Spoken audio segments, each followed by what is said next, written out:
Everybody, welcome to the next episode of the Chiro-Factor. We know in healthcare, this is the X factor. It can make a big difference for people being a chiropractor. So I'm joined again, as always, by Dr. James Chestnut. Thanks for taking some time to do this, brother.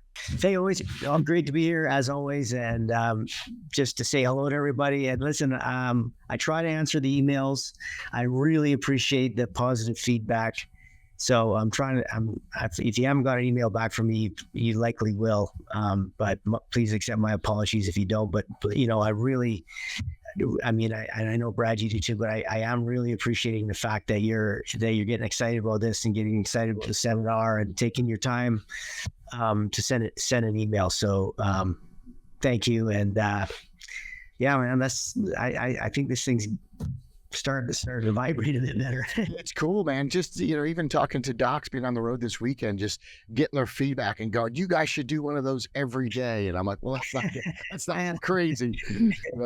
But definitely loaded with content. And also, I think it's a really good time for chiropractors to understand that this is the time to be a chiropractor. And you and I have talked that, like, chiropractic's right again. That seems to be a theme that comes up, and chiropractic's right again. It's just like these principles and these concepts, the more we understand them, I think the less distracted we can become in our practices. And that's really one of the goals of this podcast. And certainly in October, we are going to be in Salt Lake City, Utah. We've announced our UK date. That's going to be in February, and we'll be coming up with Australia soon. So please know, James and I are going to have some synced up, completely congruent systems for you to plug in if you really want to start seeing people for life, where it's not this idea of, pain only. And we'll dive into that topic today, because I think patient education is a huge part of that. Yeah, huge. And you can only teach what you know, and you can only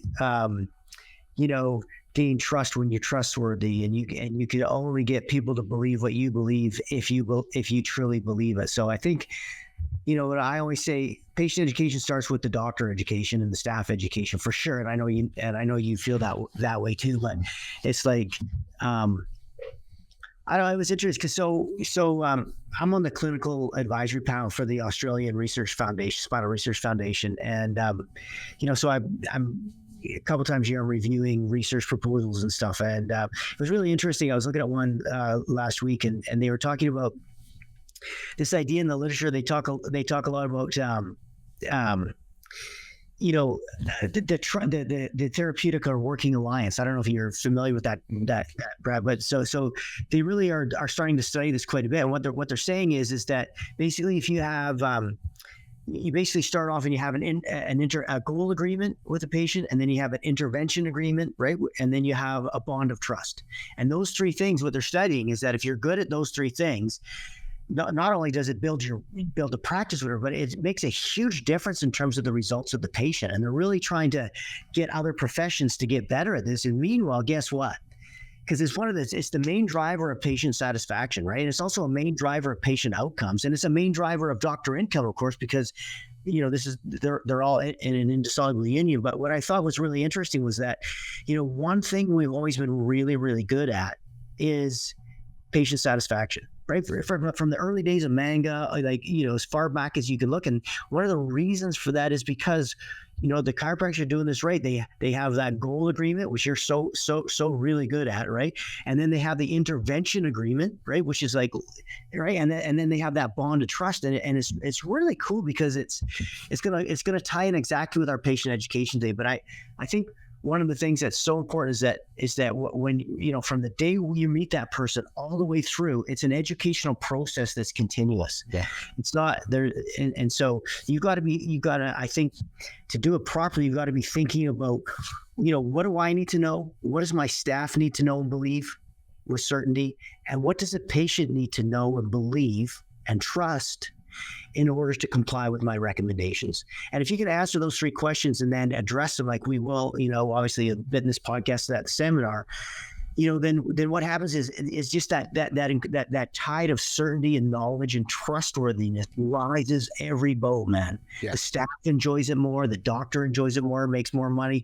Most importantly, the patient gets better results and enjoys coming more and is more likely to comply. So it's kind of interesting where other professions in the literature is just kind of coming around to where we've always been. Chiropractic's right again, right? Right. You need that goal agreement, that intervention agreement. It's like, and the other thing, Brad, that I know is that I always say to people, it's not just that we're right again, it's that they're wrong again. Right.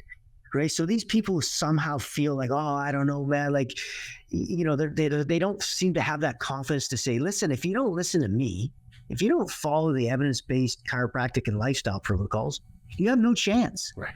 And I just think like that's that level of knowledge and certainty is not only just knowing the evidence for what we do, but just understanding how tragic, and just how like this devoid of evidence and this sort of plethora of fraudulent claims. Like people talk about false claims in chiropractic. Are you kidding me, dude? The false claims in medicine are so outrageous. And so I just think, when you put all that together into a package, it just makes you don't not only have certainty, but you have this sense of urgency that if they don't stick with me, they're doomed. Yeah. And that's true. It's so true. I love that you came out the gates firing today. What's up, ladies and gentlemen? Good afternoon. I didn't ease into that. My apology. No, I was good and straightforward. So just if they thought they were going to get a little warm up back, you didn't. Not that, right for the jugular. Here's the thing is, if we're not right in what we're doing, then we will be changing and twisting and looking for other solutions on a consistent basis. And the truth is, it has been right all along. And just what you said, I think is key is doctor or patient education starts with doctor education, right? Yeah. You got to know it to teach it. So let's get firm on that. And then confidence equals competence in the mind of the patient. For sure, man. So even how you share it and what you say and being definitive in your words, that matters. Your tone of voice and your postures, you say the stuff like, we can get into the nitty gritty, but it's no small thing. Your confidence as you deliver this information has to be there. And then what that looks like to the patient is competence. And it's not false competence.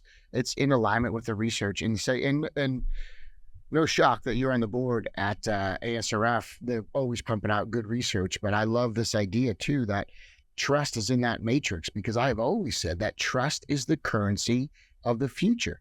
And any procedures where you breach trust, it's a big deal. So I see a lot of young docs doing screenings and pulling people in. And then in the office, they go, oh, by the way, there's an added fee for taking x-rays. Yeah. And I just said, stop. What is it worth to lose trust on the first visit where they go, I knew there was a catch. I knew there was something going on. Like it's a fatal flaw. Get that shit out of your systems. You know what I love about, I mean, I always see this, right? But there's this book by Jeff Tull, Thull. That's called Exceptional Selling. And when I started trying to find out the psychology of why people would choose to comply with a recommendation, right? This book was the best one because it was all based on integrity, and it was all based on trust, because those are the currencies, right? The trust is the currency. We're not going to buy the cultural authority that medicine had fraudulently bought for them by big pharma, right? Sure. We're just not getting there, right? So what we have to do is we have to create that currency of trust one-on-one every time, and it's tremendously huge. But what Jeffrey Tull says, the worst thing you can do, right, is live up to a false expectation, to a negative expectation, right? And what you just said there was exactly the thing that he says kills you. Yeah. Because it will destroy trust. So if the reputation of chiropractic is X, Y, or Z, and you fall into that, you're done. That's it. It's just it's so hard to recover. Whereas if you surpass expectations, not just in terms of your expertise and your knowledge and your compassion, but your trustworthiness and your honesty. And so most chiros, I think, Brad, are afraid to say, well, one of the big negative things is that, we recommend too much care. That's not what it is. They think that you're trying to sell them something instead of recommending based on a diagnosis. Right. And what Jeff Tull talks about a lot as well is he says, look, don't do sales and don't do presentations. It doesn't work. diagnose the problem and give a recommendation that's in their best interest based on it. So the rejection isn't about the amount of care. Right. The rejection's about whether or not they're trying to be sold something. Right. Versus they're getting a recommendation that's in their best interest. And that's not semantics. That's a fundamental difference. And I think, that's where your expertise comes in terms of knowing what the proper care recommendation should be, which we talked about early on, I think, in the first podcast. And so once the docs know that, they don't feel like they're selling something. They feel like they're making a care recommendation, not a sales pitch. And it's fundamentally different. Absolutely. And the thing is, if you do this right, your mindset should even shift to where, hey, we're not selling anything, but you should be creating buyers. Right. And that's a big difference. To create a buyer, look, buying could feel good. You can overpay for something and feel good. If it's a set of golf clubs and you're a golfer, it feels really good to pay extra for that driver. If it feels really good to pay for shoes because that's your currency, all these Nikes and cool kicks that kids have on at Flight Club and stuff like that. Like, there's many examples of overpaying and still enjoying the process when you create buyers. But if you're hard selling, it's false. And again, just as a day one procedure, it's prominent right now with young grads, where they get out, they do a spinal screening, they find a way to pull people into the practice, and then they ultimately trick them or betray them. And just what you said is, if you live up to the negative brand, and I'm paraphrasing you, but if you live up to that negative expectation, you're done. And for many chiropractors, that's the start of a reputation, a town you're going to live in and work in. And it's trust is the currency of the future. Your reputation should be at the highest standard, and you should protect it. Dude, I'll say it again. Integrity is lucrative. Yep. Right. It's lucrative to your own soul. It's lucrative to your pocketbook. And it's a lucrative. It's the best currency in the world. Because a lack of integrity is the cause of all of our problems in the world. That's right. All, and whether they're personal or political or whatever, lack of integrity, it's just devastating. And these docs that are doing this, Brad, they have this sense of urgency and a poverty mentality. Maybe they're high in debt. I mean, I get it coming out as a student, but the truth is, it's because they don't believe if they do it the right way, it can be lucrative. Right. Calm down. Listen carefully, docs. Listen, man. It's extraordinarily lucrative to do it the way we're teaching you. Mm-hmm. It's that make it adjustment centric. Is you don't have to do all this other stuff. It's not like, just be a great chiropractor, and you're offering these people the single most evidence-based intervention most likely to give them the outcome. Like, calm down and just be a chiropractor. Right. And if you just have the reason why you're trying to bait and switch or try to do something that has no integrity is because you're desperate. Just understand that. Look in the mirror and ask yourself why you would behave that way. Right. And the answer is either you're a scumbag, get out, or because you're hurting. Yeah. Well, I think you said empathy for that. It was like our second podcast. I think you established, if you are a scumbag, I don't want to help you. I'm out. I love it. So just this idea too of recommendations and acceptance, kind of going back to those 3 points: having a goal, having an intervention, and then having trust, right? And so having a goal with your patients is huge. Having an intervention that's agreed upon. Agreements and expectations have to be done up front. And then the third thing is trust. And just to kind of go back to that procedure in office, just so I'm clear, if you are doing screenings, and my office does screenings too, I don't do them anymore myself, but my team can do them, and you can train your team to do them. Important. It's important, right?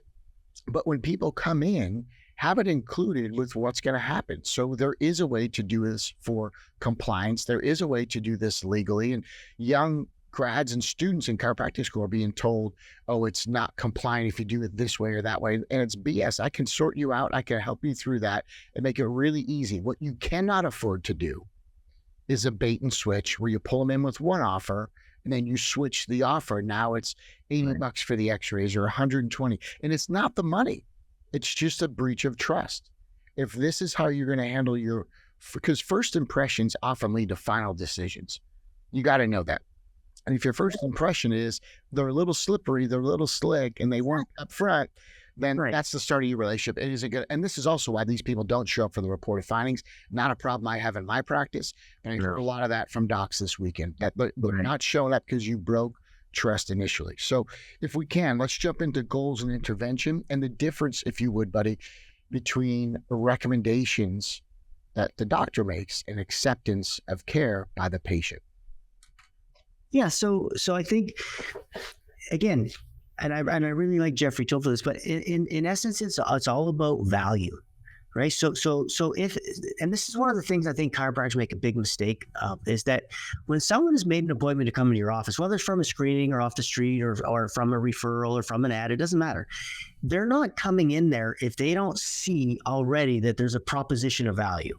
Right? They're not wasting their time. They're not coming into your office. So stop selling them on the idea by trying to present chiropractic to them as if somehow chiropractic might work. They already think it might work, or they're not in your office. So slow the roll and talk to them as if they've already made a decision that there's a good possibility that you can help them. Otherwise, they're not in the door. Right.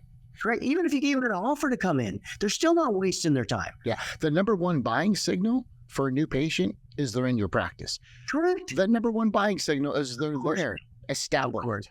Of course. So then what there's sort of three things. There's value assumption, there's value required, and there's value expected, right? So the idea is, I kind of look at it is that that you need to, in their day one in your when you're doing your exam, right? And we're gonna get together and work on this a lot, but it's like, listen, the day one is there has to be an assumption on behalf of the patient that the exam they just got, right, was so good and was so thorough and so addressed their issues that they just assume that there's hope here. They assume that there's a good chance of value. And then you also have to make sure, and then this is like sort of the day two kind of the report, is that they require what you have to offer. The value that you offer is the value that they require. You are the solution to their problem. So that's now value required. And then comes the recommendation of the care plan, and that leads them to expect value.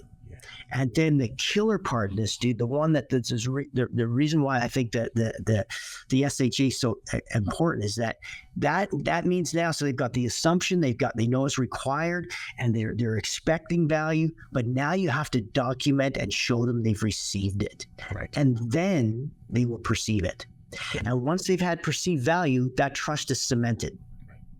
Right. So if you look at those first 12 visits to that first progress exam, right, you have some work to do in there, right? There's certain things they need to know and experience and believe. And then that when they get that progress report of finding, you need to show them that they've received the value that they expected. It was been documented. You showed them with their subluxations, right? You showed they're getting better. They, it was all red. Now we're getting this. Like we'll talk about with the SHA.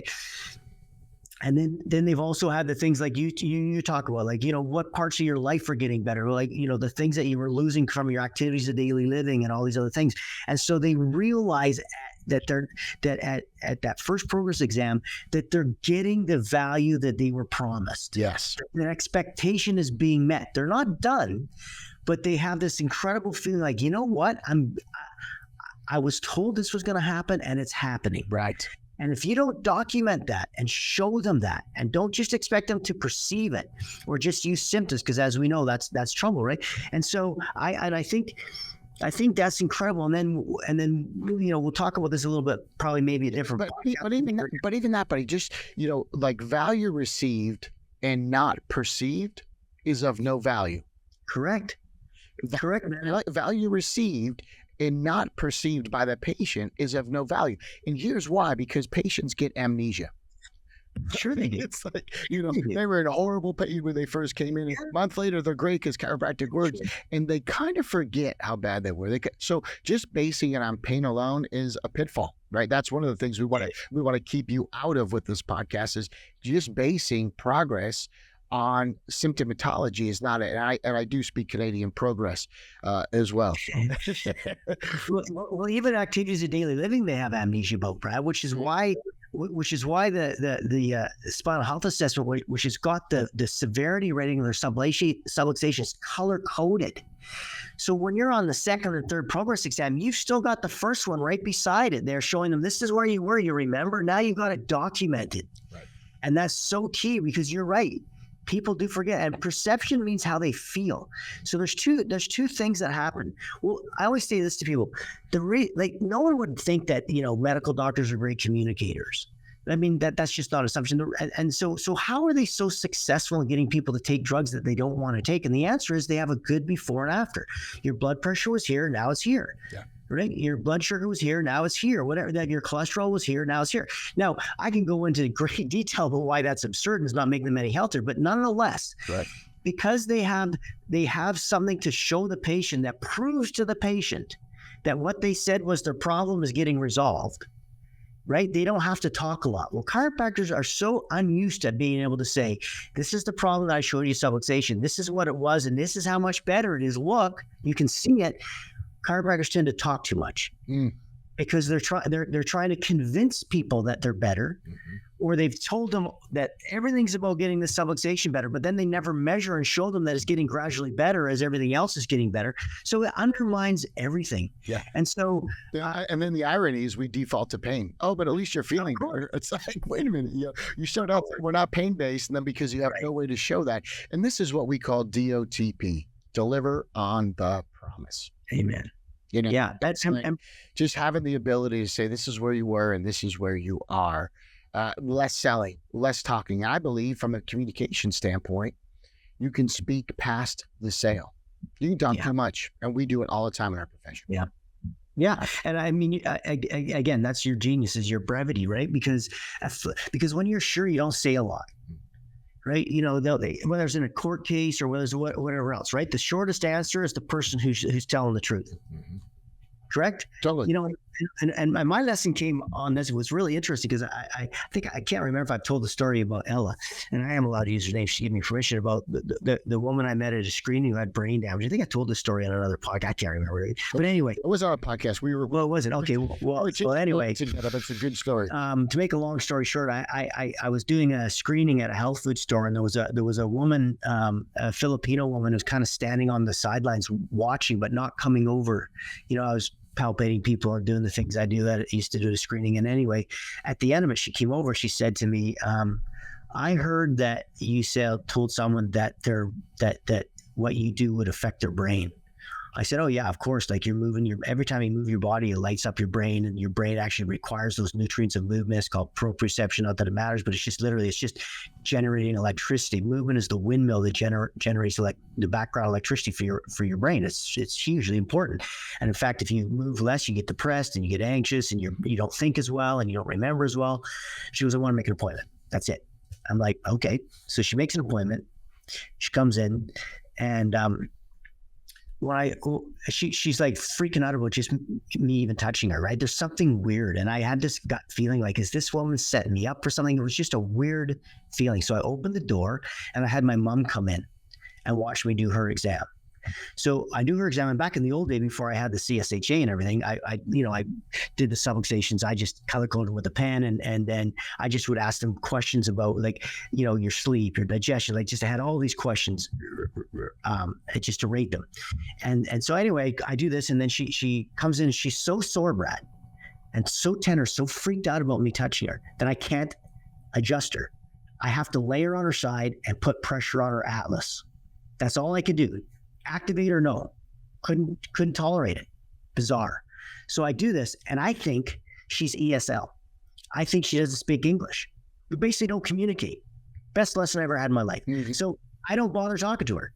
All I do is I check her atlas, I get her down in a toggle position, but I just hold the pressure there, right?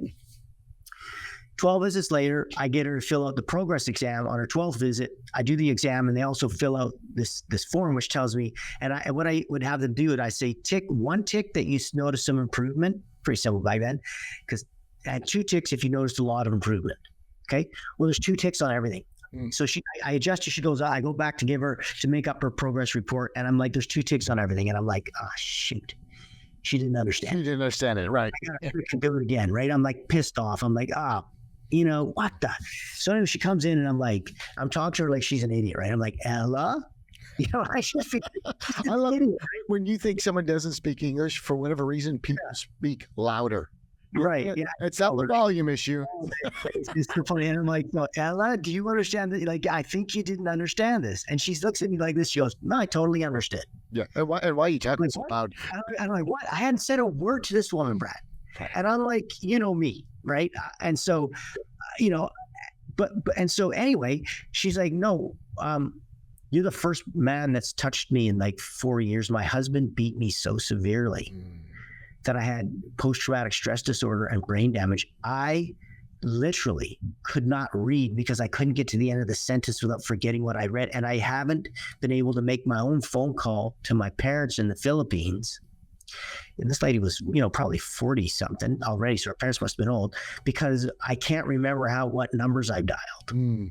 She goes, I'm reading. This is 12 visits. I'm reading and I'm phoning my parents. And, you know, dude, it was just like, I hadn't said a word. But here's the funny part of the story. Hey, everybody, we mentioned spinal screenings, and while they are valuable, I just don't enjoy doing them anymore myself.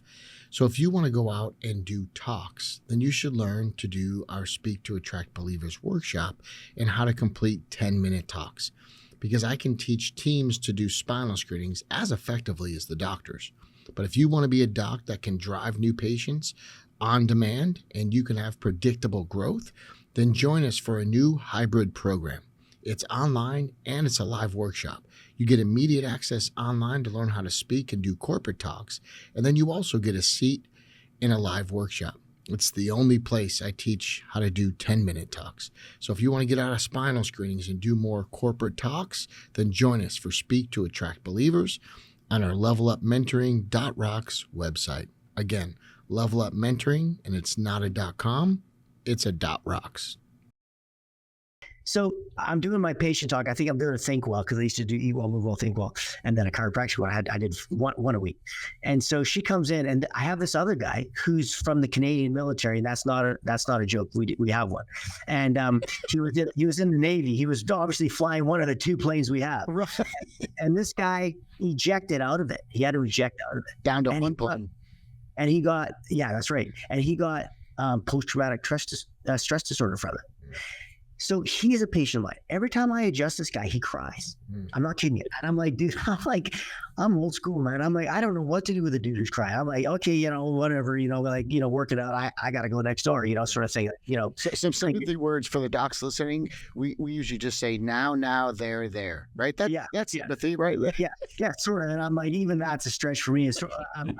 I'm kind of more like to suck it up, you know. But anyway, so super nice guy. But and he's like, what's happening to me? I go, dude, you're just releasing emotions. Sometimes our emotions, like Marielle's with Todd, right? The thinking body, like we store patterns in our muscles, including emotions. It's so tied in. Sure. He's like, I just can't even believe this is happening. So this is the cool part. So I'm doing a Think Well talk, and he's sitting there, and Ella comes in and sits beside him, and they were they didn't know they were patients, each of mine. No one knew, and they had both been through the post-traumatic stress disorder. Oh wow! Like therapy and stuff, right? Which had not really resolved it for either of them. Sure, you know what I mean. And both of them had complete life changes. But so that's a bit of an anecdote. Yeah, I know you were asking for it. It's probably long, but it was just so incredible. So and the cool part of this, and so then Ella she starts dating. She gets married. She moves to the States. Not more than 2 months ago, I get an email from this Chiro, and he says, do you remember someone named Ella? I'm like, remember Ella, man? She's in my book. Like, she gave me permission to talk about her. She's, you know, she all this kind of stuff. And I'm like, how's she doing? She's like, she's doing great. She saw your supplement brand and asked if that was still you. And here she is all these years later, man. And I made that connection, and she's doing great. So cool. But I swear, I did not speak a word to her other than hello and goodbye for 12 minutes. What's cool about that too is sometimes, you know, for us to go fast in the office, I got to go slow. And sometimes the less words, the more intentional your movements, you can actually see your volume by saying less. And it goes back to speaking past the sale. But also, I think what she felt too was the intent you had, right? And that trust factor and just the fact that it was 100% authentic. I'm sure the people listening to this are well-intentioned chiropractors. They're well-intentioned graduates. But if your actions contradict your intentions, all people have to judge you on is your actions. And a lot of times we want to be judged on our intentions, but the outward personification is the action, which means if you upsell x-rays, that's all they have to judge you on. If you do something unethical at a re-exam and you can't base your results on something that's structured and quantifiable, then it falls short. And so a lot of times we're caught into these loops that I think chiropractors don't even know what they're doing for their own brand and the trust for the patients. It's like, it's just the opposite of what you've been talking about. And so I think another big thing with that too is, working on people with PTSD, there's a lot of emotional connections. And even though they may present frustrated, pissed off, if we're talking about patient education, someone sitting with their arms crossed, it doesn't always mean that they're disengaged. So my best advice for the practicing chiropractors, don't read people, don't judge people, just love them. And if you can kind of see through their bad personality or their bad mood, hey, look, a lot of it has to do because they're in serious pain. Right. Yeah. And the funny thing is like what I didn't realize is because I've always had patient handouts every visit for the first 12 visits. And like, it's like dialed in, right? Exactly what I think patient, of course she couldn't read them. Right. I didn't know this. I was handing them these things, but what's really cool is by about 6 or 7 visits in, she got to read them.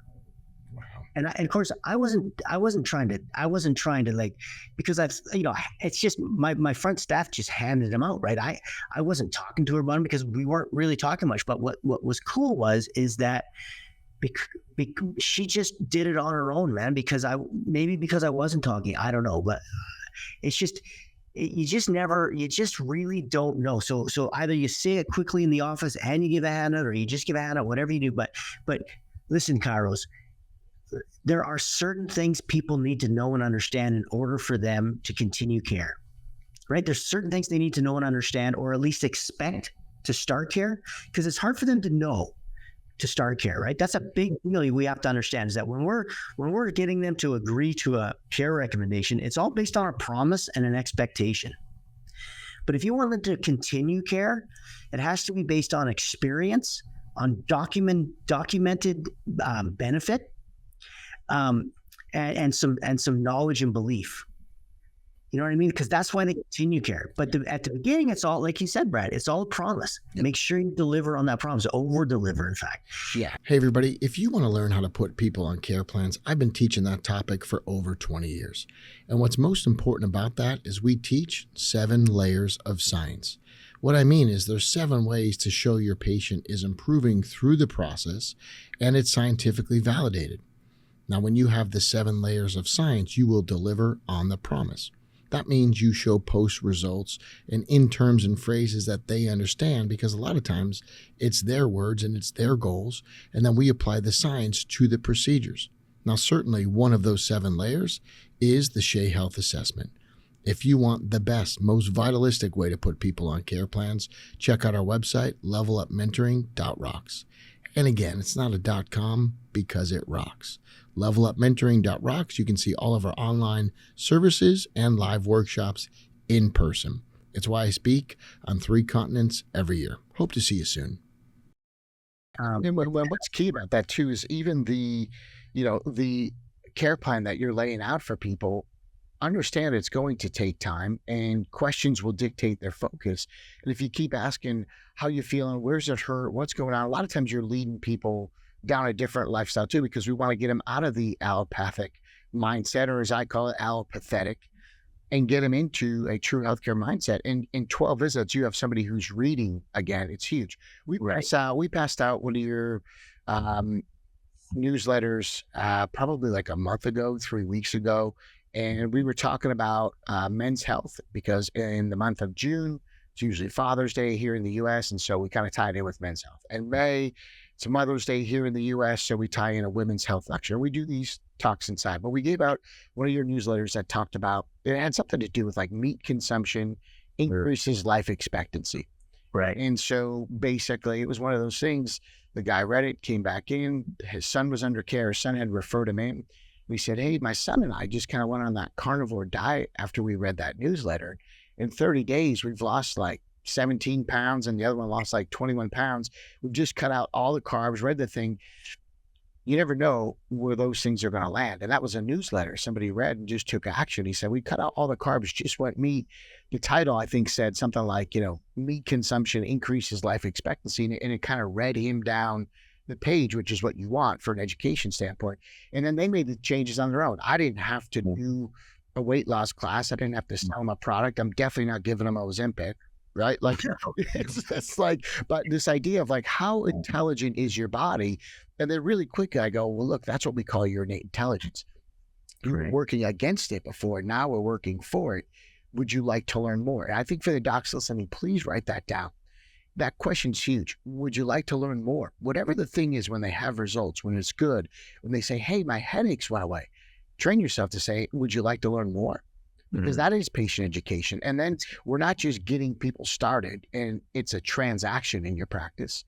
Right. We're getting them on a plan because I want a relationship. The difference is transaction versus relationship. You are always thinking in terms of their relationship because that's a long term. And if you want to keep people engaged in the process, then my best advice is set goals that matter. And we've mentioned ADLs. Those are value drivers in a cash system. Those are value drivers for work comp, anybody injured on the job. They're value drivers in a personal injury case. So when I teach things, I want it for all systems, and you run one system. Not like, oh, I have the notes for personal injury this way, and then my work comp notes are that way, and these are my cash notes. And what do you mean they were in a car accident? I didn't know I did cash notes. It's like, you can't do that.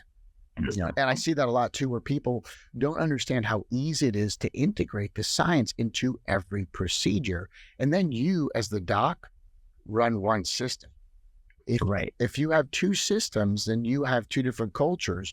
You're eroding your own authority. You can't do that. So just these ideas, the next time someone says, I feel better, I got results.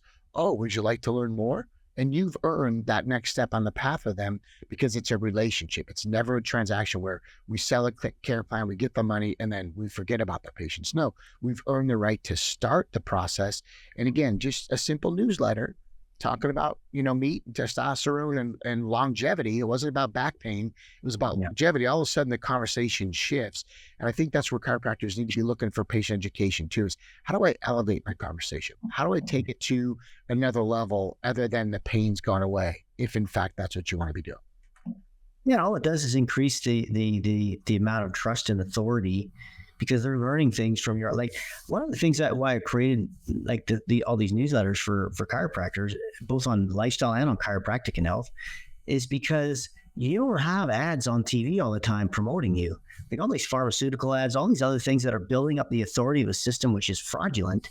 You're up against it, right? So the more information that you give to them, and by the way, most of it is going to be different from what they hear, because most of what they hear is misinformation, literally. And I just think it kind of sets you up. And again, you're not spending any more time doing it, and you're giving your information out there. And if they want some more, like, honestly, if the people do the newsletters, well, if they want more, I've got another newsletter for you. I guarantee you, that you can hand out to it. Yeah, for sure. And I just think,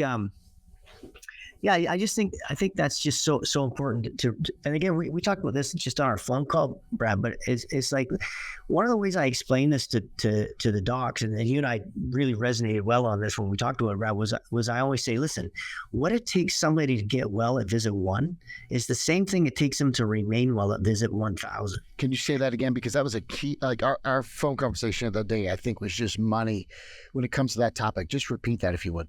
Yeah. So the things that is required to elicit the physiology required to heal or begin the healing phases in visit 1, but you need to get well, are the exact same physiologically or epigenetic expression that is required on day 1,000. So when you see yourself as somebody who is about getting and keeping people well, that's what your office is. It's not an acute office and a maintenance office and a wellness office. Mm-hmm.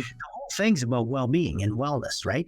So the idea is, listen, when you understand this to the depth required to be an expert in your products and services, what you understand is what I'm recommending on day 1, right? My goal on day 1 is to start eliciting the epigenetic expression of the physiology that's required to get and stay well.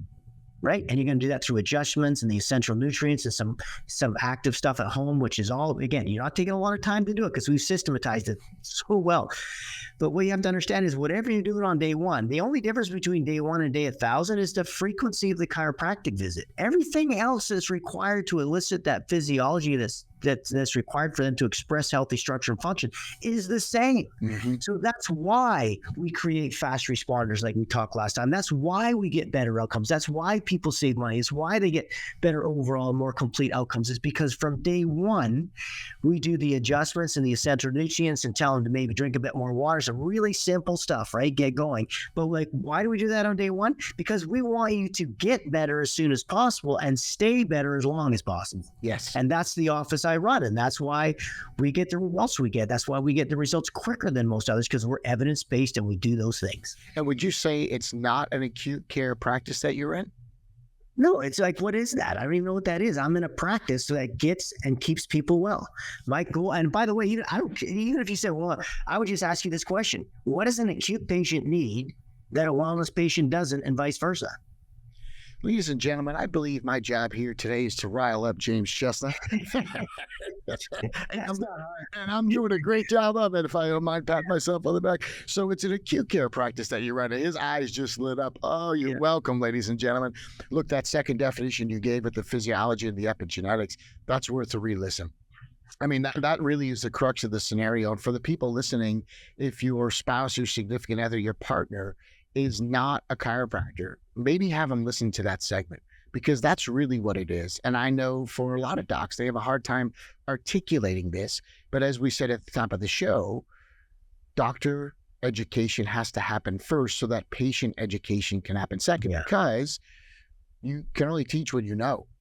Right. That's right. You can only teach what you know. So that soundbite you just rattled off, and I was definitely kicking the hornet's nest on purpose. I like getting you going.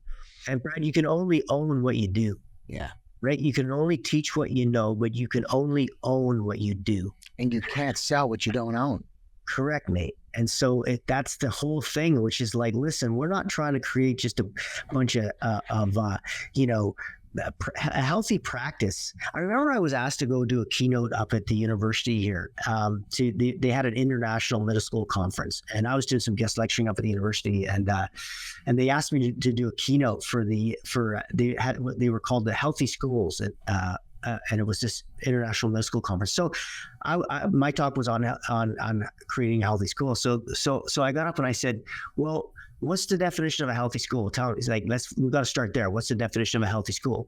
Just like when I'm with chiropractors, I would say, what's the definition of a healthy practice or a successful practice? We need to know what the definition is so we know what our goal is, right? Without defining it, there's no goal. Right. And so they were like, well, clean air, blah, blah, blah. And I said, well, wouldn't the first place to start be that you have a healthy staff and healthy students? Right. Isn't that the definition of a healthy school, that you need healthy people? And so what is required for that? The Coke machine, right? Or the water machine, the pizza at lunch from the phys ed teacher to raise money for the soccer team, or, and anyway, it just blew their minds, right? And by the way, from that, they got rid of soda machines in the school and in the local district, because there's some teachers there who got all fired up from it. I love it. But it's like, so you never know, right? But it's like, I just think that if you want to have a healthy practice and you want to be truly successful, you need to be healthy. So we're not, our goal isn't just to make you wealthy. Our goal is to make you healthy and successful. But you can't be successful without being healthy, and you can't be successful without having integrity and honesty and trustworthiness. Because being a scumbag, I don't care how much money you have, that's not success. Right. So be careful how you define success, and be careful what these goals are. And then just realize that a really, truly sort of booming, brilliant, attractive practice, right, is one that's, when they walk in, they see healthy staff, they see a healthy doctor, they see happy staff, they see a healthy doctor, and they see a bunch of healthy patients. Totally. That's success. That is success. And I've been helping a lot of younger docs, new grads, either become an associate in somebody's practice and go learn from a mentor where they're really going to learn this, or open on their own. And a lot of what I'm seeing when new grads go to open on their own is they're making general statements in general health. If you really want to get patient education correct, personalize it. Personalize the information. So kind of what I've learned with the Shea Health Assessment is instead of saying, hey, here's the nervous system, it's a real simple tweak. And I just go, here's your nervous system. Big difference, right? Big difference. Instead of saying, generally, here's how the body works. And generally, this is the nerves. I go, no, here's your health. Exactly, which is why it's a report, Brad. We use we put in the patient's name. So throughout that whole report, it's not generic. It's your name, your doctor's name. It's all very individualized, which I think is very key. You're right. So I think if you want to get more traction as a doc listening, and you want to build this practice that has these components built into it, start to look where you can personalize or customize. So that you get away from generalize. And this is huge for patient education. If you say, listen, in America, we have this $1 trillion health problem, they go, oh, well, somebody else will figure it out. Somebody in politics or whatever, like that sounds like their problem. But if you say, listen, this is how much per household in America is being spent, you go, oh, well, that could affect my credit card. Now it's a different conversation, right? So even the statistics you choose, break them down to the U metric, break them down to the personal identification, then go from there. And what's been really cool about working with new grads is when they're opening their own practice, they're like a sponge. And so the input we give them, they don't have to make mistakes for 10 years and they just follow what I teach them. And then, and then for those that are working like as an associate for someone, their mentor is pressing them on these topics too. And they're just learning it the right way the first time. And so, it's so nice because a lot of what you and I see on the road is we're breaking bad habits. So I'm going to tell you right now, anywhere even if you were to write your patient's name on a report, on the information we're sending them home with. I know it's on there, but just write it again and here you go. This is yours. You want to be attaching personalization to these things, customization. And if it's unique to them, you've also added value, right? So I know we started talking at the top of the show about value. My dad had a quote. I called him when I first opened my practice and we were crushing some numbers and doing well. And I just said, hey, Dad, I kind of need like a pump up speech. And I played lacrosse in college and you played rugby. And so we have a similar mindset on some of these things. And I was like, give me that fired up quote. He said, okay, in the absence of value, cost is the only consideration. Yeah. And I was like, no, I need like George Hallis or like Rocky Balboa or, like I need, and he goes, no, that's the game you're playing now. It's a value proposition. In the absence of value, this is the only consideration. And you and I see chiropractors in this race to the bottom where they're lowering their fees because they don't know how to talk about value. So speak to that a little bit because I see that as a real problem within our profession. Well, you can't speak to value as something you don't value. And I think, Brad, like, I was always curious for years, right? Because as you know, like I was kind of the content guy, right? I haven't done a lot of the coaching side, but yet I had all these people whose practices were kind of exploding. And what I realized was the reason it was is because after they learned what they learned about chiropractic and the evidence and all these things, is that they actually truly value chiropractic. Before they were selling something they didn't truly value. It's like the car salesman who's selling the Yugo, man, or the, you know what I mean? And it's like, or the used car that they know doesn't have good brakes or whatever. You got to be like a special kind of lion scumbag to sell something that you don't think has value. You know what I mean? Yeah. And so unfortunately,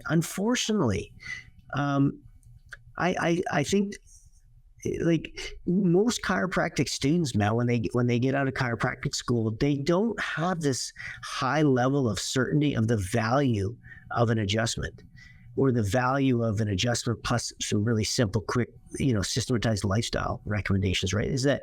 And so I think for me, because I was so ingrained in just knowing for sure, because I can't, I'm a Canadian, I can't sell something unless I'm really sure, I got to try it 3 times, like it's just not my nature, right?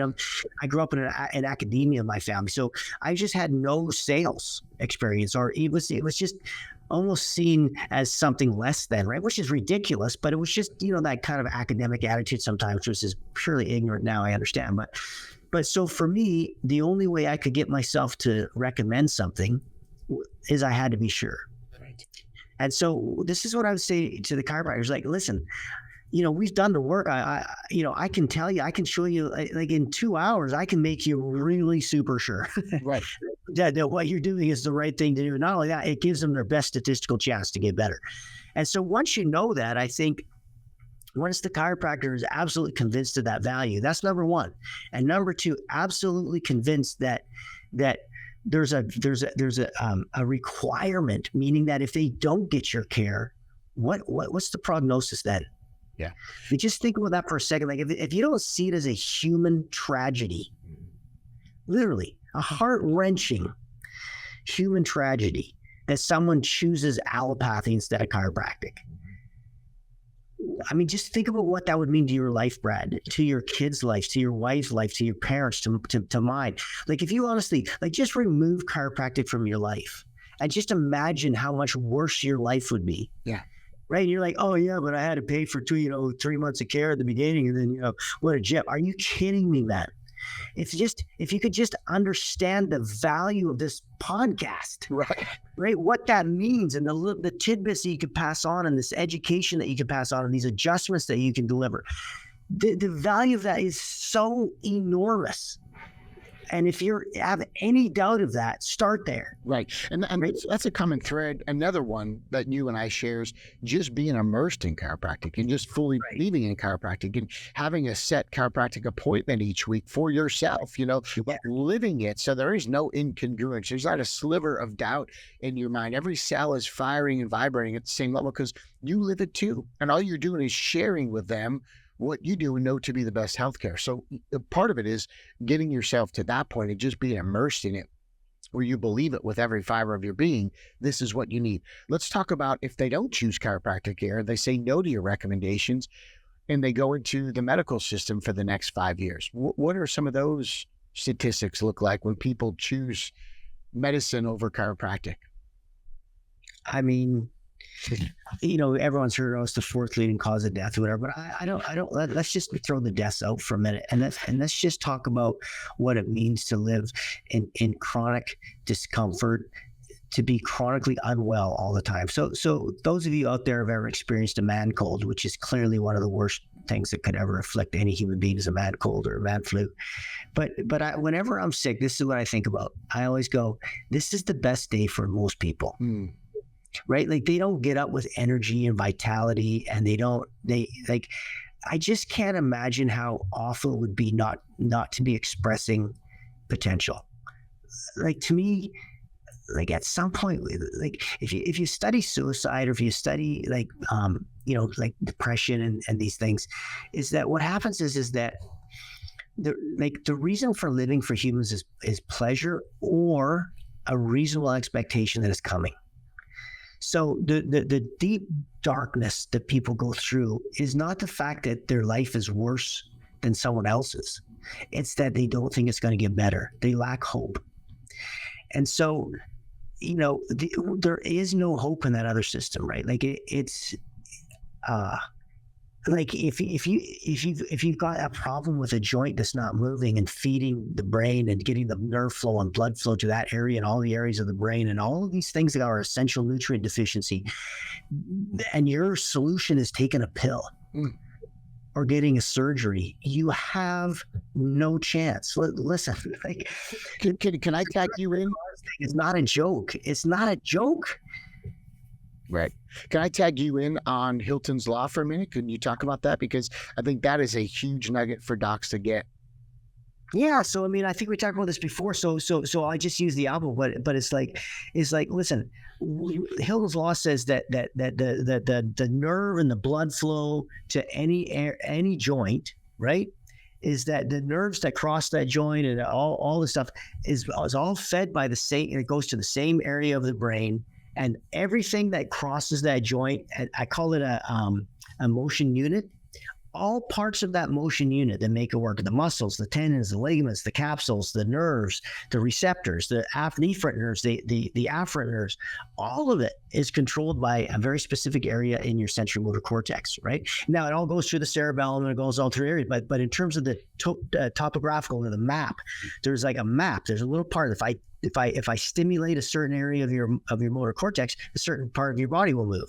If I move a certain part of your body, a certain part of your sensory motor cortex will light up, right? It's very specific. So once once any part of that system starts to degenerate or degrade, and by the way, what runs it, Brad? The whole thing that runs it, the thing that makes it work is motion. Yeah. Full range of motion through full range of motion against resistance every day. Without motion, everything degenerates, not just the local tissues, everything in between there in the brain and the brain itself and everything back. So if that's your problem, right, which is, by the way, an enormous problem in industrial life. Yeah. The biggest issue we have, the reason we have so many hip surgeries and knee replacements isn't from overactivity. It's because we sit and there's a lack of activity. So the most devastating thing you can do for the very system that is the underlying most important system to run your life and make your life enjoyable, right? And your survival, everything else. It's the motion system. It's the neuromusculoskeletal system is more important than your heart, more important than your brain. All of these other things serve your neuromusculoskeletal system, because without movement, you're dead. Right. Right. And so really, there's lots of interesting stuff on that. So imagine now you've got a joint that's not moving. And the solution that you're provided is a drug to numb you or a surgery to fuse it forever. And they call that healthcare. Because if they're not getting adjusted and getting that motion reestablished, they're not getting the neurology reestablished, they're not firing that brain area properly, everything starts to degenerate. The other areas of the brain, they're more likely now without movement. We know about Alzheimer's and dementia. We know about heart disease. We know about chronic inflammation. I mean, it's all based on us moving around. And so if you just thought for a moment, like if can a drug reestablish motion? No. Can surgery reestablish motion? No. Can a modality reestablish motion? So if the cause is lack of motion in that motion unit, lack of stimulation of that entire motion unit, which includes everything in the periphery and everything in between there in the brain and the brain itself, that's a motion unit. They are in an indissoluble union. You cannot affect any area of that motion unit without affecting every area of that motion unit. That's just fact. So fact, like irrefutable fact. You're a physiological moron if you don't understand that, literally. So once you understand that, just put an exclamation point out. It's a fucking fact. It's a fact, mate. But it's a fact everywhere except chiropractic college, it seems. Right. You know what I mean? Like, no one else disputes this. Yeah. Nobody. The literature, like, everybody understands this, right? And so, unfortunately, we still got some people who think it's a peripheral problem, right? Or it's just a brain problem. None of those are true. It's an emotion unit problem. How do you feel about external nervous system versus autonomic nervous system, periphery versus central nervous system? What are your thoughts on that? Well, my thoughts on that are just cut open the top of the head, pull the brain on the spinal cord out, and tell me where the separation is. There is none. Correct. There is no peripheral. No. There is no central. It's the nervous system. It's a system. Systems don't have, different parts, right? It's like the cardiovascular system. Well, you pull the heart and all the blood vessels out. Yeah. Where's the separation? Right. And how do you separate the veins from the arteries? It's one continuous loop. How do you separate efferent from afferent in the nervous system? You can't. It's one loop. Like, just understand. And by the way, this whole ecosystem you have is all one too. Like, it's all one thing. And so once you get this idea in your brain that your goal is to elicit the physiology which represents healthy structure and function. That's what your goal is. You want your patients to get healthier. And the way that you do that is by addressing the underlying causes that are within your scope of practice. And by the way, all the underlying causes are within the chiropractic scope of practice, because all the underlying causes of every illness, other than getting run over by a truck, like these major traumas, but all the chronic illnesses, all of these problems, the 99% of all the healthcare costs, 99% of all the chronic illnesses are all from what? They're from how we eat, move, and think. They're from a lack of motion. They're from poor diet. They're from inflammatory diet. And, it's all about in our scope. And here's the cool thing. The patients can do almost all of it on their own. You're in charge of the adjustment and then educating them about the very simplest things they can do at home. Take the essential nutrients, go for a walk, have some gratitude in your life, drink some more water. Dude, it's not rocket science. Right. And that'll do more for them than the single greatest. They could get the top specialist in every field in medicine, and they will absolutely unequivocally have less success in helping that sick person get well than the chiropractor. Ladies and gentlemen, I'll be accepting gifts if you want to send them. That was me riling up James Chestnut. Freaking gold, buddy. But it's true. And I know that central nervous system and peripheral nervous system sets you off. And I just kind of wanted to wind you up for a little bit. Thanks, Brad. You're welcome. I think the viewers benefited the most because that is the juice right there, right? So when you say that motor unit isn't moving, what pill is going to numb it to then correct the problem, and what surgery to fuse it is going to correct the problem? There isn't. And that's the certainty we want for you, the listeners. That's the certainty, certainly for these younger grads and docs coming out of school. Like, you got to own this stuff because it might be devoid at your campus. You maybe didn't learn it at chiropractic school. So lean into this conversation and pay attention, because now there's procedures that follow through where you can have this in your office, and this can be your patient education. In fact, it has to be your patient education, right? You have your doctor and staff education, right? That's right. And so, and when you get this, kind of what James and I were talking about here is not getting people into a care plan, not getting them to the end of a care plan, but getting them through the finish line and getting them beyond the initial care plan, and basically having that chiropractic care be consistent for life. Just like we started at the beginning of the hour here, it's not like we want to get them into a plan or I want to get to the finish line of a plan. If you're an athlete, you probably understand this idea that you would sprint through the finish line. You don't stop at the finish line, you run through the finish line. And for me, with chiropractors, it's always kind of baffled me that we know we're going to make a wellness recommendation. At least you should, some supportive care, and there's evidence for that as well. So if you know you're going to get there, why not reverse engineer your communication so that you have things to look at and touch points to build momentum through the end of the plan, so that people choose to go to that 100th chiropractic adjustment, which is the same as the first adjustment. And there's no difference, because basically it's what we would call continuity education. The continuity in how you market, how you greet them on the day one, what you do for the report findings, your table talk, your progress exams, all those things are really building that into the process, which inevitably goes back to trust and having a goal the patient can see, right? Like, I think that's huge. And a lot of times we have people who want to get to the end of a care plan. I go, well, that shouldn't be your goal, is to finish the plan. It should be through the finish line into wellness. And I'm a big fan of going 3 times a week to once a week with people, because a lot of times they can maintain that at lesser visits, but actually keep them active at home. And so it's a 50-50 process. You got to do some stuff here to get well. And I'm going to say this before I turn it back over to you, because I wanted to fire you up. But that's also where the Shea Health Assessment comes in. It's like, look, you can set things up on the exam that as you go through, you're showing progress. You have to keep patients engaged. And for the docs listening, please know your re-exams are a chance to keep patients engaged. I look at docs forums, I look at what other management groups have pumped out there, and it's pretty pathetic, because there's 4 or 5 questions that are self-serving. It says something like, can you leave me a Google review? Who else can you send into my practice? Sure. One of the biggest signs of respect you can show our office is refer somebody. Who do you have to refer? Like, the 4 or 5 questions are just about self-promotion. They have nothing to do with delivering and showing momentum through the process, which is required to go through the finish line, so that you've earned the right to deliver 200 adjustments over a lifetime. It's a duration practice, not just an intensity. And so I kind of wanted to wind you up a little bit with Hilton's Law and the central nervous system, the peripheral, because the way you describe that, and I knew where you would go with that, is basically pulling the brain out and having all the nervous system comes with it. It puts it back in perspective. This is a holistic being that we're talking about, and your procedures need to represent it that way as well.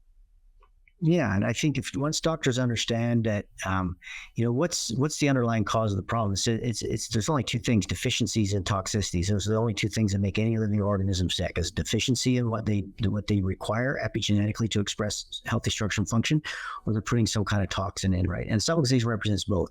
It's toxic inflammation, it's toxic nociception, and it's a deficiency of motion and the motion neurology.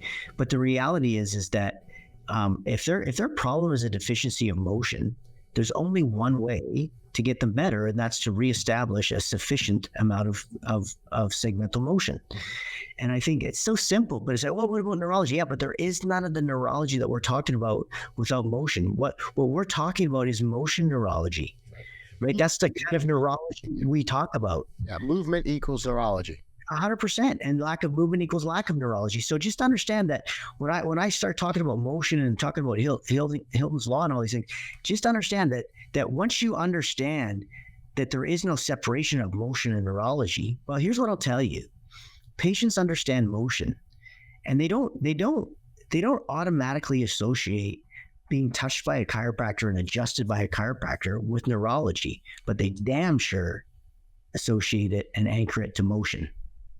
So your job is it's not a dumbing down of chiropractic to talk about motion. All you have to do is then explain the connection between motion and neurology to the patient. But the reality is, the simplest thing for them to understand is that they've got joints that aren't moving, and they've got joints that are becoming inflamed and decaying and causing all kinds of problems, blocking the proper flow of neurology to the brain. But I'm telling you, listen, patients experience motion. So when you talk about anchoring and the importance of that, when you give that report of findings and you're talking about that education, man, I'll tell you, you know what they get at a chiropractic office that they know for certain they're not getting anywhere else? Segmental motion. It's self-evidently true. Now, if you can explain subluxation, you explain all the other stuff you're told to explain. Why can't you explain the relationship between motion and neurology? Yeah, it's actually easier, and is, by the way, factually correct. And there's an enormous amount of information to back it up. But so, yeah, this is so. I appreciate you. You abbreviate like the SHA or whatever, but it's called the Chiropractic Spinal Health Assessment. Okay. CSHA, and they can get that a month for $1 on the website. CSHA, right? I just let you try it, and I just encourage you to look at that, because Brad's going to be teaching up on how to talk about that amongst all his other cool day 1, day 2 stuff, which is so killer. But the reality is, this is just such an added bonus for you to be able to show patients how severe their subluxations are at the beginning, and how they're gradually getting better with care, and how that improvement in subluxation is correlated with and causing the improvements of their activities of daily living and all the other cool things that are happening to them. So finally you get a chance to show them that and get proof of concept that the reason they're paying you to correct subluxation, you're showing them that you actually are improving them. Yeah. And that's huge, I think, in kind of going through even like a care plan, is just, we know, and this is kind of my point of going through the finish line, is like, we know we're going to see patients for these progress exams, call them re-exams, your check-in points in your practice. And so you want to show them things that, hey, we're moving in the right direction, we're making progress, because we're not at the end yet. And so what's key about that is, when you do those progress exams, and this is worth writing down for people listening, you have to reinvigorate the patient. You have to re-excite them, and that's your opportunity. And yet what I see when I go to seminars and I teach is, a lot of chiropractors are skipping their re-exams. They're skipping the progress, whether they're busy or they just are lazy. And I'm guilty of this in my previous life as a young chiropractor, until I realized how important this is. And it's like, we will never skip that again, because this is your chance to re-excite them. How do we do that? Well, we're going to show them where they started, where they currently are, and then let them know, we're not there yet. We're not at the end yet. So let's look at this. And again, to your point at the beginning of the show, like, the worst thing you could do is reinforce or validate a negative opinion of your profession. Or stereotype, yeah. That's it. So you should package against the stereotypes that aren't positive, and package with the things. And so, again, some advice that I could give docs listening to this is, I tell people, we're going to make recommendations. We're not going to see you forever. And what's important is, you have to understand that people say, once you go to a chiropractor, you always have to go to a chiropractor. So package against it. Go, look, we're not going to see you forever. Here's what we're going to do. We're not going to see you 3 times a week forever. Here's what we're going to do. Here's what we're going to lay out. And then you explain your wellness care as you go through the process. So I think that's really critical too, is just being upfront. And I see docs attempt this, and I admire that they attempt it with their goals with their patients. But they're doing things like, what are your short-term goals? What are your mid-term goals? And I'll save you the mystery. The reason that method doesn't work, and the reason it sucks, is because it always comes back to, I just want to get out of pain. Mm-hmm. Yeah, we know we're trying to skip the pain conversation. So this idea that rigidity of the spine, rigor mortis, similar word roots, right? Rigidity, rigor mortis, tying into movement equals neurology. Now we're talking about two different ends of the spectrum. The more rigid and fixated it is, the closer you are to death. And the more movement you have, the better the brain feed. I think it was Sperry, PhD, that won a Nobel Prize for talking about movement and nutrition to the brain. 90% of it comes from motion of the spine and proprioception, right? So as we start looking at that stuff, I think that's critical for people to understand too. This can be made into a procedure. You can get people through the finish line and earn that right to do your 100, 200 visits, 300 visit club. We have patients in the office in the 300 visit club. Be proud of that fact. It's a duration practice. And people, if they understand the science, I think are going to start moving their practices that way. Yeah, and I think, to be honest, Brad, I think, the reason people skip progress exams before is because it was very difficult to report on progress because they weren't measuring subluxation or the severity of it. So what are you talking about at a progress exam if you haven't done that? Yeah. All you've got to talk about is maybe they ticked off something on a form, or you have to talk, you're talking, you're not showing. And people have to understand that patient education, probably the most important part of, people see patient education as a way to sell chiropractic or convince people. It's not. The biggest part of patient education is to explain to people that they're receiving the value that they wanted. Mm-hmm. And the progress exam is education. That's what that is. That's patient education. And I love the fact that you talk about, reinvigorate. But the biggest thing is the doc and the staff better be pretty invigorated when they see these results, right? Like that's the nice thing, right? Like before, chiropractors didn't have that before and after, or that before, middle, and after, right? Yeah. Which is what that killer printout of the spinal health exam is because it allows you now to have something to look forward to in the progress exam. It's not random chance. You're not sure if it's going to get better or not better. It's based on your palpatory findings. So they're getting better. No one gets adjusted 12 times and doesn't improve on their segmental motion, mobility and tenderness findings, right? Restriction in LD. Nobody gets adjusted 12 visits, right, and doesn't have less restriction in LD. Very few, if any, are better all the way, but they're all improved, right? So what you were using before, if it's random chance, you're almost like dreading what the report's going to say. So you tend to avoid it because you don't want to deal with that contradiction, right? Or that sort of like undermining of your promise. But once you start doing this, what you realize is that you are just proving that you're delivering on your promise every single progress exam. It's completely game changing, right? Which reinvigorates the patient. So it's not a false reinvigoration. They get excited again. They go, I'm 100% moving in the right direction. I'm only 50% better. And you go, well, yeah, I didn't expect you to be 100%. That's why we have more of a care plan to go, because in a progress exam, it isn't the final exam. We expected you to be here, and we have more of a road to go. So you were talking about the experience too. I've got an Instagram account, Dr. Glow DC, and I did some things with pro athletes on that account. And one of them actually came from ASRF, the board you sit on. And I did an exercise with a pro football player, American football, where he dropped a ball from his forehead, and I had him put his hands behind his back. Pre-adjustment, we dropped the ball 5 times. He caught it once. After the adjustment, we dropped the football from his forehead, American football, and he caught the ball 5 times. And there was a study by ASRF that they funded talking about 0.1 second faster with Australian Special Forces.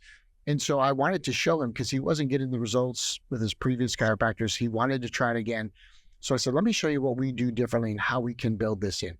So for anybody listening, if you want to check it out, it was probably like a year ago that we did this. It's on Instagram. It's just a quick some video. Yeah. And so we adjusted, we dropped the ball 5 times. He caught it once, adjusted him, dropped it 5 more times, and he caught it 5 out of 5 times. And his expression was priceless, because he was like, what the mother father, good stuff. And I just said, look, this is how your nervous system works under chiropractic care. The changes can be immediate, but the best benefits are long-term. So if this is what one adjustment does, can you imagine as we start to build one on top of the next? And this goes to your point of the experience. It's the highest level of learning. Talking at someone doesn't always accomplish what we want to. In fact, rarely is. It's one of the lowest levels of learning. But if I can make it the experience, and I'm not saying you have to do this with every patient, but it was a critical point for him. He was either going to give up on chiropractic or take it super seriously, and then he wound up flying out. I think when this recording gets released, I'll actually be in Paris at the Olympics, adjusting Olympic athletes that are gold medal expectants. Now, it's a lot of pressure, and we'll see how they do. But let me tell you what they don't want to give up. They don't want to give up their routine. And what has been their routine is regular chiropractic care. So the reason I'm going to Paris to adjust these athletes is they don't want to change the routine, which includes regular chiropractic care, not for pain, but for performance. And in some of these situations, it's prevention. They don't want that. So pain, performance, prevention, chiropractic is huge. And if I can find one thing to do with each athlete on an experiential level, then I automatically get baked into the routine. And that's what I try to do. Is I want to be part of that regular cycle. And I think some of the best things we do in the safety pin cycle is the afferent input from a chiropractic perspective. Hey docs, I will be at the Olympics taking care of Olympic athletes and providing chiropractic care. If you want to follow me on Instagram, it's at Dr. Glow DC. Dr. Glow DC on Instagram. I'll be posting ringside from the arenas with athletes getting adjusted. Anything I can do to share helpful tips for chiropractors, you can follow me there on Instagram. And docs, if you want more family freedom, I've also been helping chiropractors find associates in a successful freedom recipe. 8 weeks vacation every year. Spend more time with your family while you run $1 million practice. If you need an associate, don't be afraid to reach out. Tremendously important. And it's interesting because obviously if you can show somebody like that, and imagine, by the way, what that would mean for somebody with diabetic neuropathy who's got a risk of fall, or the elderly, or like, it's an incredible thing for the layperson too, not just the athlete. They might not notice that difference right away because they're not at that level, but it's extremely important to at least educate them about that. Yeah. But which I always found interesting, Brad, because obviously that's just such a brilliant approach to it. But what I always found interesting, what really astonished me, was how many people go and they don't want to take a pill, but they take a blood pressure pill and they keep taking it. And the doctor come on, they're not spending a lot of time explaining stuff. They're not doing it, but they've got this before and after. They've got my systolic was 160, now it's 120. And so don't ever underestimate the enormous power. Like, these people take these pills for decades, which they don't like and make them feel like shit. Right. But there's two things. They're scared shitless of high blood pressure, and they saw that their blood pressure went down with the medication. Most of those things, by the way, are maybe fraud, but I mean, the fact that the blood pressure went down is not fraud. That's true. It does go down. Those medications can do that. Now, whether or not that's important for longevity no, that's all the fraud part. And whether or not, high blood pressure is the worst thing in the world, like, no, they shouldn't be as scared of it as they are. But don't ever underestimate this idea, because a lot of times in chiropractic we talk about the fact that, well, a lot of these things you don't feel. Don't always go by how you feel. Don't always go by how you feel. But then we don't have that before and after blood pressure thing, because the patient doesn't feel any better when their blood pressure goes down. They just feel better about the fact that they know their blood pressure went down. And that feeling of that knowledge that they have of something successful happened is as powerful as the actual feeling that they might experience if their pain went away or their, whatever else, right? So just understand, when you document benefit, that is an emotional experience for that patient.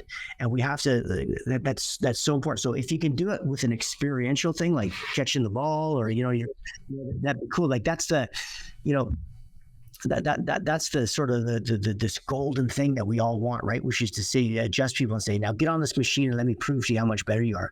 That's tough. We don't have that technology really, right? For most people.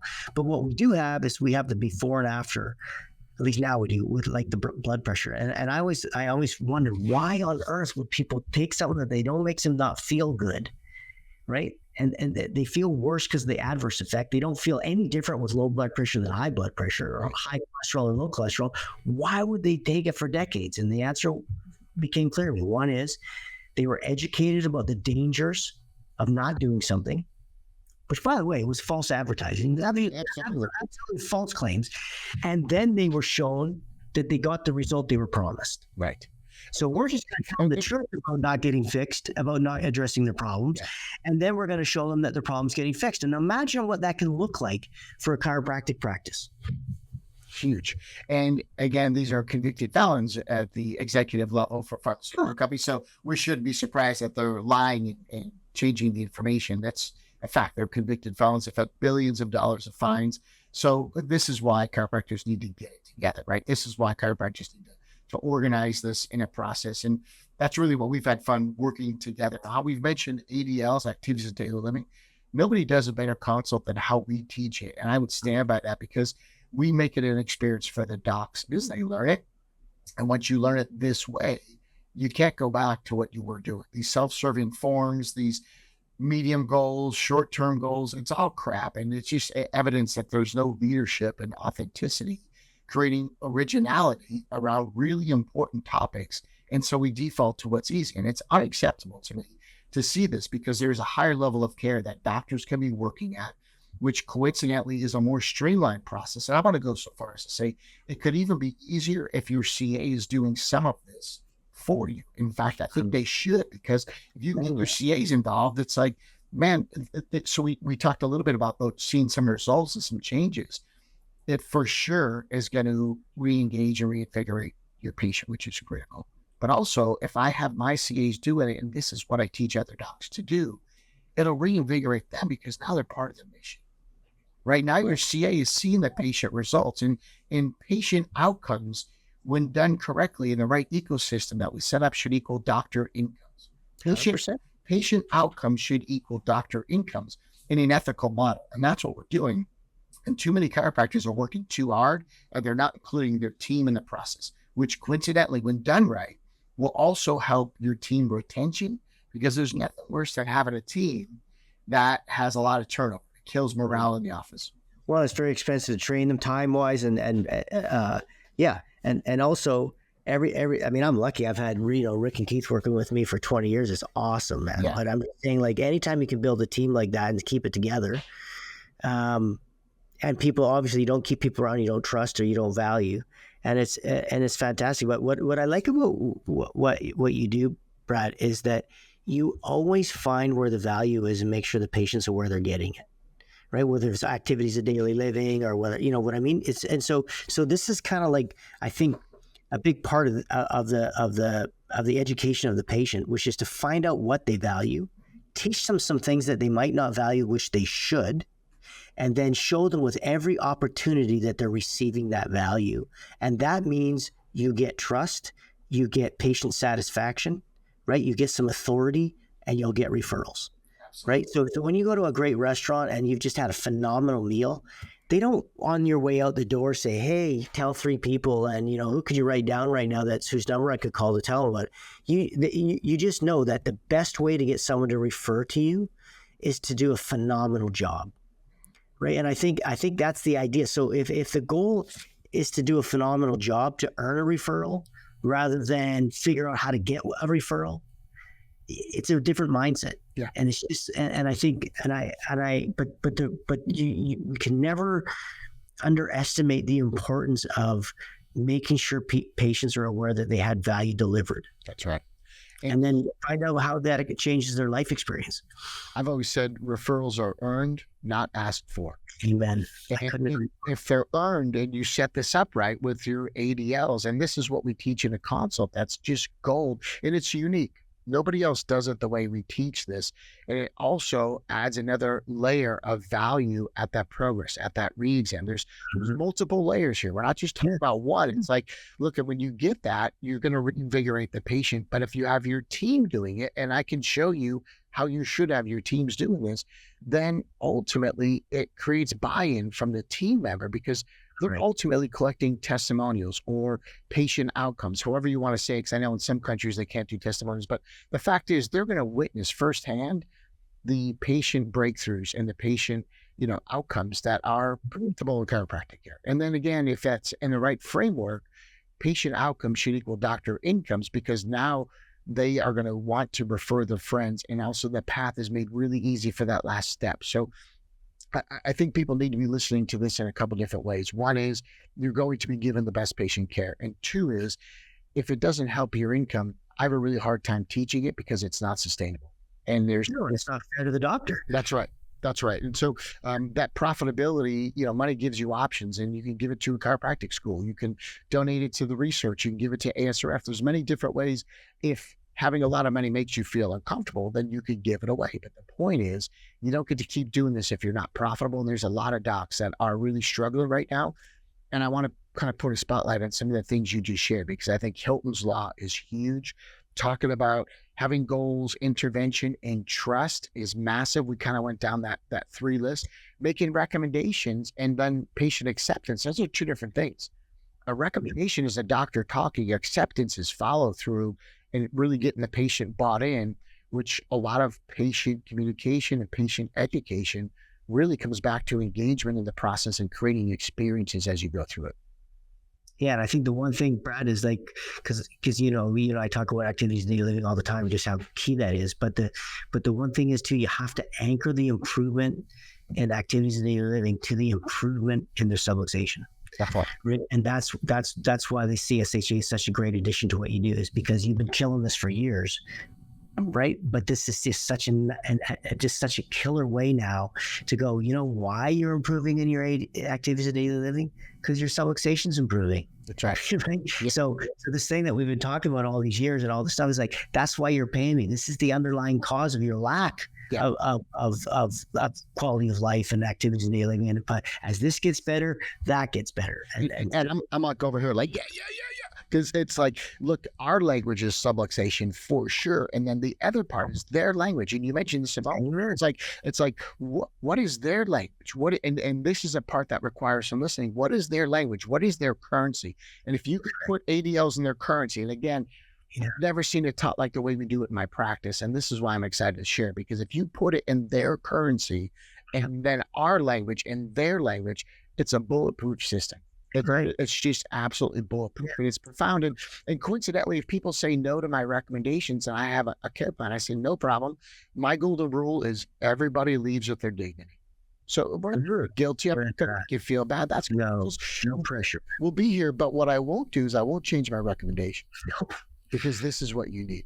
So when you come back, it'll be this or maybe longer care, just depending on how long you wait. If I see you in a decade, I don't imagine your spine is going to get better in a decade. It's going to do worse, but it'll be this. So this is the plan. I'm not going to change it because you balked. I'm not going to change it because you thought it was too. It would be ethical to change it, Brad. It would be unethical. And that's the thing that gets me. That's the thing, man. That's it. It's like if you change your plan because they stuttered, it's a breach of your own integrity. And of course. And what was your plan based on in the first place? If it's not the proper plan, right now, I know some docs who go, well, if they recognize that my plan is the right plan and they sign something that says I've been given the best recommendations and I've chosen not to follow it, and they say, well, I'll let people come in for a couple visits. I mean, I don't know how you feel about that, but what I'm like is, even that's a very different scenario to me than changing your care plan. If you change your care plan, you've just lost all credibility. Oh yeah. And by the way, with the chiropractic board, with any court case, with any patient, you've lost it all, man. Yeah. Because you don't have a solid reason, or woman, I should say, if you don't have a very solid reason of why you're recommending what you're recommending, like the Haas study, half people better, half the people are half better after 12, like all the stuff that we're going to teach and that we talk about, just get into these people's heads. And so the reason that you're making this care plan is because that is what the literature says gives the best statistical chance to get an outcome. Now, if you want to or don't want to let people take less than that, that's fine. But that's a different scenario than changing your care plan. Those are not the same thing. No, and I'm talking about the person that lays out the plan. They go, ooh, I can't do it. They go, okay, well, then we'll just do this instead. Yeah, it's like immediately you balk. You come off your market. It's like, that's not a principled chiropractor. A principled chiropractor says this is what you need, and you're basing it on science and research and your experience and practice, and you go, this is what you need. You can't then go, okay, well, then we'll just do one and see how it goes. No, that you've absolutely broken your own integrity. So to me, I also see this with fees. Somebody goes, that's expensive. The truth is that's a complaint. It's not an objection. It's expensive. Yeah. It's expensive. We take at least 12 weeks vacation at this point as a family. We're going to go to the Paris Olympics with the kids. After that, we're going to go to Maui for a couple of weeks. And it's the same thing with my associate. If somebody says, I prefer you to adjust me instead of them, that's a complaint. If they say, I'll never come in if you're not here, well, now that's an objection. Okay. So I want to build in some freedom concepts too for docs, because I think getting away from your practice, unplugging a little bit, coming back, recharge is also a duration mentality. And we have students that would love to work in successful practices. Yeah. I hook them up on a weekly basis. I want them to have good mentors, but I need it to be docs doing it the right way, right? And then for the young docs coming out, if we can show them the right way, and there's going to be a bunch of them with us in October, I know that for sure. These new grads and these students, then ultimately what's going to happen from there is we can kind of regentrify the profession and get people back on purpose, back on point. Because I feel like we've lost our footing a little bit. Maybe it was lockdowns, maybe it was the pandemic, but chiropractic needs to get its swagger back. That's why I always love doing these interviews with you. Yeah. Again, we just need to have rooms full of successful chiropractors so that they can, number one, again, a profession or any kind of cohesive group can only exist if they share beliefs and knowledge, right? And morals, right? Ethics. Those are the three things that bond any group. I don't care if it's a tribe. I don't care if it's a good company. I don't care if it's your practice. I don't care. If you want to have a cohesive unit of human beings and what they have to share, in fact, even wolves, all pack animals actually do this if you look at it, is that you have to share a common set of beliefs, right? And knowledge and values, because that produces common behaviors. And you can't enforce the behaviors without the other things, because then it's just policing. And so what you want to do is you want to create your office and your practice and your own life and your family, and you want to all share the same knowledge and beliefs and ethics. And when you do, you will have a cohesive practice that's really fun to be in. And we want to create a profession of people like that. So man, you're right. We need some freaking swagger. We need some success back, and we need some love of what we do and pride in what we do. And I don't. When I say certainty, I mean certainty that you are sure that what you're doing is the right thing, not certainty that you can sell it and make a buck. You need to be absolutely certain that what you're doing is the right thing to do, and it gives your patients the best chance. And when you feel that way, and you start to produce a practice that's based on giving recommendations that are in the patient's best interest, and you create a wonderful living out of that, man, there's nothing better, right? Nothing better. No, it's nothing better. No. So that's what you and I both, that's our goal. That's right. Yep. And as we kind of wrap up this interview, buddy, I want to make a couple points if I can. Sure. We're going to do a CA breakout at our best practices. I'm going to have my CA of 13 years. She's going to come and teach and do a CA breakout. Ashley's going to do that. So we want your teams, because it is part of the culture to do that. And then one of my previous associates, I usually take an associate for a couple of years and then we turn him loose. We call it a catch and release. Ryan Carlson. He's going to come teach for students and for younger docs how he opened his practice, and in the first year collected $1 million gross, and then in year 2 collected $2 million, and a subluxation based model. It's reproducible, it's doable. So we're going to have some young docs there, some grads. We encourage you to bring your teams, because you want to have a team culture. And then you'll see James and I up on stage together, really kind of finishing each other's sentences, because these procedures are going to go hand in glove. The information you're going to get is going to be, again, it's continuity education. It's all the way through, from the marketing to your day one to the progress exams, and then visit 100's no different than visit 1. That's it. If you really do this, there's got to be continuity. So again, we'll have a CA breakout, we'll have a young doc session, we'll have James and I honestly kind of going slide for slide every other, because the information is going to be that congruent and consistent. So we can't get to Australia soon enough. We'll make that announcement, but I think it's the 7th and 8th of February.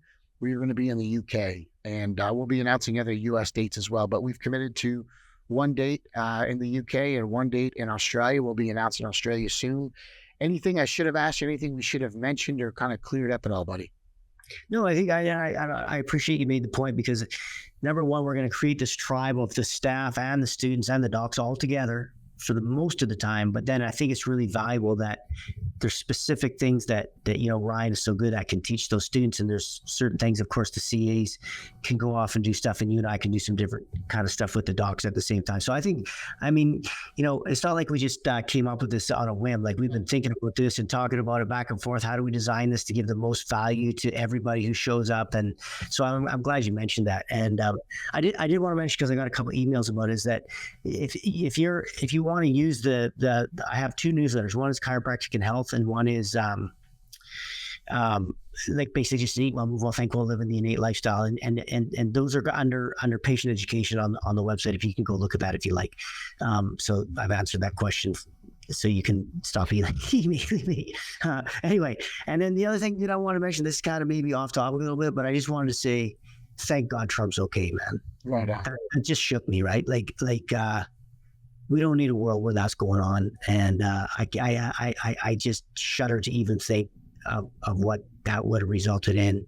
And so, like, just everybody, I don't care what side of whatever fence you're on, man, you just got to just go, right? Let's get some sanity back in this world. And man, that just shook me. So I'm so grateful that ended it the way it did, and not in a way it could have. So yeah, and it must be hard for everybody as a citizen of that country to face something like that. And so my heart's out for you, man. Totally. My daughter is actually at the White House today as we speak. Oh, that's right. Yeah. She won the national championship in lacrosse, and she's there. And as of today, the time we're doing this recording, it's the first day Kamala's on the job. So she's given the report. My daughter's 20, 30 feet away. And I have to be honest, the first thing that went through my head is, geez, like, if shooting people in positions is okay, and my daughter's in the crowd, I'm not okay with any of this.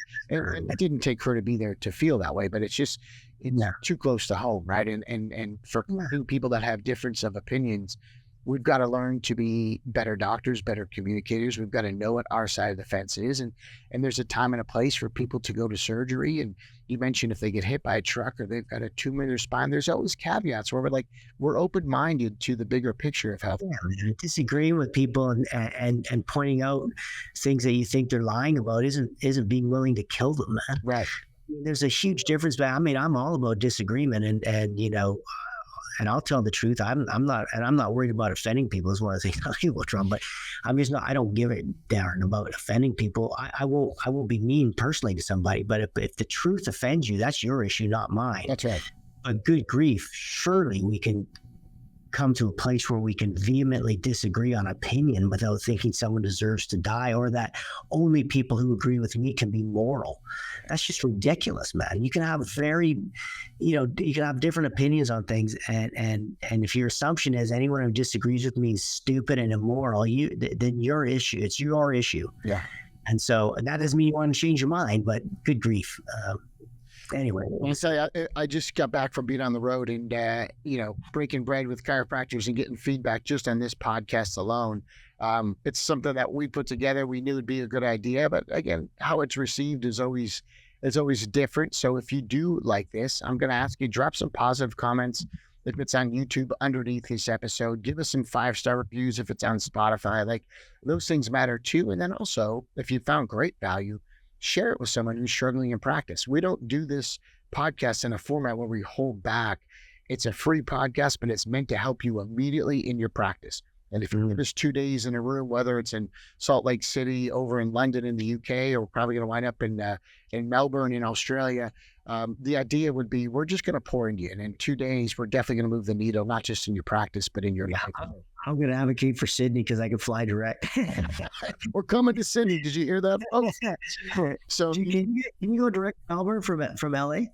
I can, but I can do Sydney easier too, actually. So Sydney it is, ladies and gentlemen. I don't really care that much, but I mean, if you're gonna hang out for a bit, then it really doesn't matter because we can go play some golf and do something else. If we're gonna if we go that far, I used to go for weekends, and I know you do still a lot. I used to do that a lot, but I think nowadays I'm probably gonna stick down there for 4 or 5 days. So if you got the time, we're gonna hang out. Yeah, and some of our clients down there, right? That's it. So if drink some that would be some steak.